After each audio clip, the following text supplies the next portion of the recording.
외신을 통해서 기업 이슈들 살펴보는 픽미업 시간입니다. 오늘도 매일경제신문의 추동훈 기자님 함께합니다. 안녕하세요. 네, 안녕하세요. 네, 오늘은 또 어떤 소식들이 탑픽으로 올라와 있을까요? 차근차근 짚어볼 텐데요. 첫 번째 소식부터 확인해 볼까요? 미국의 2024년도 주식시장이 문을 열었습니다. 기대가 컸었는데요. 첫날 시가총액 1위 기업이죠. 애플의 주가 하락이 돋보이면서 시장의 우려를 키우면서 시작을 했습니다. 네, 그럼 기사도 먼저 좀 체크를 해볼까요? 애플이 바클레이즈의 등급 강등으로 7주 만에 최저치를 기록했다는 소식인데요. 애플의 주가 하락이 어제 미증시에서 정말 큰 악재로 작용을 했는데요. 아시아에서도 기술주가 급락하면서 국내 증시 역시 애플발 리스크가 크게 작용을 했습니다. 일단은 애플의 주가 살펴봐야 할 것 같고요. 또 이 등급 하향의 이유도 좀 짚어봐야 할 것 같은데요. 좀 차례대로 살펴볼까요? 애플은 한국의 주식시장에 비유를 하자면 삼성전자와 같은 기업이라고 보시면 될 것 같습니다. 시가총액 1위 기업이고요. 스마트폰을 제조하고 있다라는 점도 공통점으로 뽑히고 있습니다. 그러한 애플의 주가가 새해 첫날 개장한 직후 무려 3.58%나 급락한 185.64달러로 마감을 했습니다.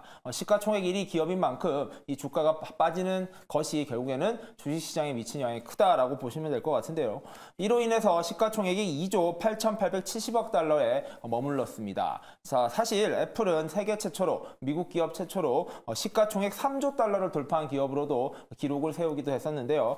그랬던 기업의 시가총액이 계속해서 빠지고 있다 보니까 시장에서는 우려가 커지고 있다라고 이야기가 되고 있습니다. 2위 기업이 바로 마이크로소프트입니다. 마이크로소프트는요, 지난해 오픈 AI와의 협력을 통해서 챗GPT를 활용한 검색 엔진의 강화 등으로 시장의 기대가 높았었고요.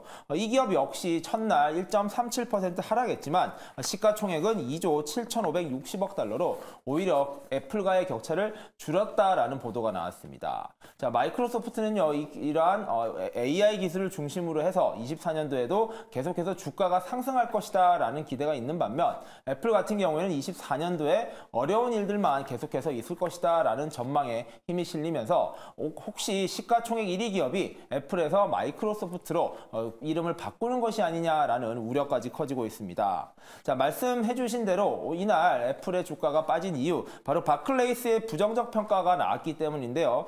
비중 축소, 언더웨이트를 해야 된다라는 전망이 나오면서 시장의 우려감을 더욱 키운 이유가 됐었습니다. 아무래도요, 바클레이스에서는 현재 아이폰으로 대표되는 애플의 대표 제품이 계속해서 판매 부진이 예상된다라고 이야기를 하고 있습니다. 아이폰 13을 중심으로 해서요, 중국 시장에서 큰 판매량을 기록하면서 애플의 실적을 견인해 왔습니다. 하지만 아이폰 14 모델부터 해서요, 중국 시장에서 인기가 계속해서 빠지고 있는 상황인데다가 중국 시장에선 화웨이를 비롯한 자국에서 만들어낸 스마트폰의 인기가 더해지고 있고 애플을 사용하는 공무원들에게 더 이상 애플의 스마트폰을 사용하지 마라라는 규제까지 걸면서 애플의 판매 전략에 큰 차질을 빚고 있다라고 분석되고 있습니다. 뿐만 아니라 아이폰에 이어서 판매 수익률이 굉장히 높았던 서비스 부분에 대한 판매량과 매출의 감소도 예상된다라는 점이 이 바클레이스가 부정적인 전망을 내놓은 이유로 분석되고 있습니다. 뿐만 아니라 구글이 이 검색 엔진을 계속해서 시장 점유율을 강화하기 위해서 애플에 여러 자금을 대는 등 부정적인 뉴스들이 계속해서 나오고 있는데요. 이러한 소송 전 역시 향후 애플의 주가에 부정적인 영향을 미칠 것이다 라는 이야기가 나오고 있습니다. 마지막으로요, 구글이 최근에 인기 게임이죠, 포트나이트를 만들었던 에픽게임즈와의 앱스토어 소송에서 패소를 했습니다. 사실 애플 같은 경우에는요, 이 에픽게임즈와 소송에서 승소를 했었는데 구글이 패소를 하는 바람에 이 결과가 추후 애플에게 또다시 영향을 미칠 수 있다라는 네 번째로 부정적인 뉴스가 계속해서 언급이 되면서 과연 24년도에 애플에게 반전의 기회가 있을 것인가에 대한 의구심은 계속해서 커지고 있습니다. 일단은 애플 같은 경우에 오는 1월에서 2월 사이에 VR 기기가 출시될 것이다 라는 전망이 나오고 있는데요. 이 VR 기기가 반전의 계기를 마련해 줄 것인지, 또한 아이폰 시리즈가 다시 판매 성장을 이루어내면서 또다시 주가 상승을 견인할 수 있을 것인지 등을 계속해서 지켜봐야 될 것 같고요. 어쨌든 시가총액 1위 기업이 흔들린다라는 것은 뉴욕 증시 전반으로도 부정적인 기운이 계속 확산될 수 있다라는 측면에서 애플이 조금 더 힘을 내줘야 될 것 같다라는 이야기가 나오고 있습니다. 네, 최근에 계속해서 이 애플에 대해서 매도 의견이 좀 잇따랐던 상황인데요. 이번 바클레이즈의 의견으로 좀 직격탄을 맞고 있는 모습입니다. 오늘장 주가 역시 좀 부진하게 나타나고 있고요. 향후에 또 상승할 수 있는 모멘텀이 있을지도 함께 지켜보셔야 할 것 같습니다. 자, 그럼 이어서 다음 기사로 넘어가 보도록 하겠습니다. 자, 두 번째 기사 어떤 소식인가요? 자, 미국 시장이 23년도에 참 좋았습니다. 반면에 유럽 시장 같은 경우에는 좋은 기업도 있었고 나쁜 기업도 있었습니다. 자, 그런 가운데 23년도 기준으로 유럽에서 가장 많은 주가 상승을 이뤄낸 기업이 어디인가에 대한 조사를 했는데요. 예상치 못한 기업이 등장했습니다. 네, 어떤 기업인지 기사로 함께 확인을 해보겠습니다. 자, 롤스로이스가 2023년 유럽에서 최고의 주식으로 등극했다라는 이런 기사가 나왔는데요. 자, 사실 롤스로이스 하면 한국에서는 좀 자동차 브랜드로 많이들 친숙하게 알고 있잖아요. 그런데 오늘 기사의 롤스로이스는 엔진 제조사 롤스로이스의 이야기입니다. 자, 기사 소개에 앞서서 조금 헷갈릴 수 있으니까요. 이 부분부터 한번 짚어볼까요? 네, 맞습니다. 롤스로이스라는 회사는요, 이 찰리 롤스라는 사람과 헨리 로이스라는 사람, 이 두 사람이 합작을 해서 만든 회사입니다. 초창기에는 명품 자동차를 만드는 데 주력을 했었고요. 이뿐만 아니라 이 엔진 기술에 대한 기술 경쟁력이 있다 보니 이를 바탕으로 항공기, 즉 비행기에 들어가는 엔진도 제작하는 회사로서 같이 성장을 했었습니다. 그랬었는데 이 기업이 사업의 부진 그리고 여러 가지 실책으로 인해서 이 자동차 부분의 사업 부분은 결국에 매각을 해버리게 됩니다. 그래서 처음 시작했던 롤스로이스 안에서 현재 남아있는 기업은 항공기 엔진 회사만 남아있고요. 롤스로이스의 자동차 부문은 BMW에 팔리면서 현재 우리에게 익숙한 롤스로이스 자동차 브랜드 같은 경우에는 현재 롤스로이스랑 조금 다른 회사다라고 정리를 해보면 될 것 같아요. 자, 그런 가운데 이번에 롤스로이스의 주가 이야기가 나왔습니다. 즉, 항공기 엔진 제작사 롤스로이스의 주가가 23년도 유럽에서 가장 많이 오른 기업이다라고 분석이 나왔습니다.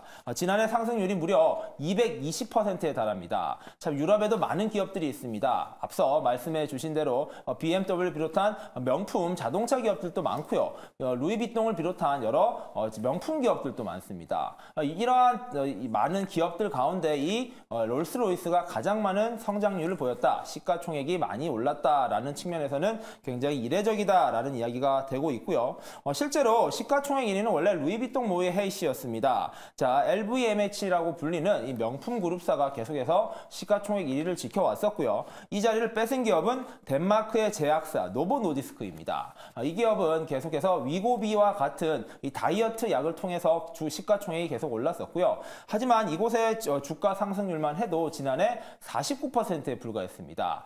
그에 비하면 이 롤스로이스의 주가 상승률은 220%, 거의 4배가량 더 많이 올랐다라는 것인데요. 자, 이렇게 주가가 뛴 이후 지난해 2월에 투판 에르긴 빌직이라고 불리는 이 CEO가 부임하면서부터 이러한 혁신이 이루어졌다라고 분석이 되고 있습니다. 자, 운전 자본을 감소시키고요.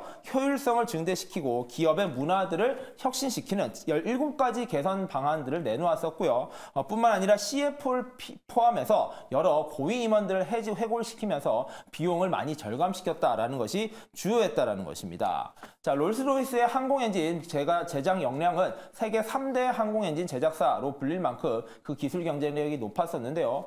비용을 절감하고 더욱 사업 경쟁력을 높이면서 결국에 지난해 유럽에서 가장 많이 주가가 오른 기업으로 등극했습니다. 자, 저희에게 그리고 우리에게는 현재까지 롤스로이스는 자동차 기업으로만 인지되고 있었는데요. 유럽 투자를 고민하고 계신 분들은 이 항공기 엔진 제조사 이 롤스로이스에 대한 투자 전략도 한번 세워보시면 도움이 되실 것 같습니다.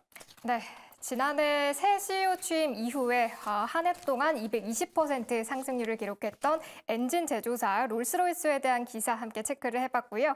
자, 그럼 이어서 마지막 기사로 넘어가 보겠습니다. 자, 세 번째 소식 어떤 소식일까요? 자, 새해에도 유가의 흐름에 대한 관심은 계속 클 것 같습니다. 현물이 어떻게 흘러가느냐, 이게 아무래도 투자자들에게는 가장 큰 변수가 될 것 같은데요. 비트코인 가격도 계속해서 오르락 내리락 하고 있고 금값도 변동성이 커지고 있는 상황입니다. 그런 가운데 유가에 가장 큰 영향을 미치고 있는 이슈, 바로 홍해 운항과 관련된 뉴스가 새롭게 나왔습니다. 네, 그럼 기사로 어떤 소식인지 함께 살펴보시죠. 자, CNBC에 실린 기사인데요. 자, 머스크가 후티 반군의 공격으로 홍해 운항을 다시금 중단을 한다라는 이런 기사가 나왔습니다. 자, 후티 반군에 따른 이 홍해 리스크가 계속해서 이어지고 있습니다. 이 해운사 머스크가 홍해 운항을 다시 중단하면서 정말 물류 대란이 일어나지는 않을까 좀 걱정이 되고 있는 상황인데요.